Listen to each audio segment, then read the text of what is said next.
വടക്കാഞ്ചേരി അടുത്തുള്ള മീനാലൂർ കുറ്റിയങ്കാവ് ക്ഷേത്രത്തിലെ പൂരമായിരുന്നു ഫെബ്രുവരി 12-ാം തീയതി, അതായത് ഇന്ന്. മീനാലൂർ, തിരുത്തിപ്പറമ്പ് അല്ലെങ്കിൽ അമ്പലപുരം ദേശങ്ങളാണ് പൂരത്തിലെ പ്രധാന പങ്കാളികൾ. രണ്ട് ദേശങ്ങളുടെയും ആനശമയ പ്രദർശനം ഉണ്ടായിരുന്നു, ഒരു പൂരം നടന്നു. അതിനു പുറമെ ഒരുപാട് പൂരക്കാഴ്ചകളുണ്ടായിരുന്നു. എല്ലാ പൂരങ്ങളും ഒരു മുഖത്തോടെയും ഒരു ചായയോടെ ഉള്ളതാണെങ്കിലും ഓരോ പൂരങ്ങൾക്കും എന്തെങ്കിലുമൊക്കെ പ്രത്യേകതകളുണ്ടാവും. വളരെ ഒതുക്കത്തോടെ ചെറിയൊരു പൂരമായിരുന്നു ഇത്. നല്ല ഭംഗിയുള്ള പല പല കലാരൂപങ്ങളും അതുല്യ കലാകാരന്മാരും ഒക്കെ ഉണ്ടായിരുന്നു. ആനയും പൂരമൊന്നും ഞാനിതിൽ ഉൾപ്പെടുത്തിയില്ല, അതെല്ലാവരുടെയും കാണുന്നതല്ലേ. അല്ലാതെ അപൂർവമായിട്ടും അത്ഭുതമായും തോന്നി ചില കലാരൂപങ്ങൾ. സത്യം പറഞ്ഞ ഇതിനൊന്നും പേരോ അല്ലെങ്കിൽ എന്താണെന്നോ എനിക്കറിയില്ല.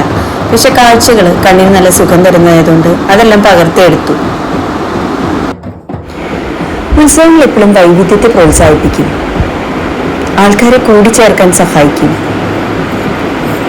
നമുക്ക് സന്തോഷം തരുന്ന ഒരുപാട് നിമിഷങ്ങളുണ്ടായിരിക്കും. സത്യം പറഞ്ഞാൽ, പൊതുവായി പറഞ്ഞാൽ നമ്മുടെ മനസ്സിന് നല്ല ഉല്ലാസം തരും.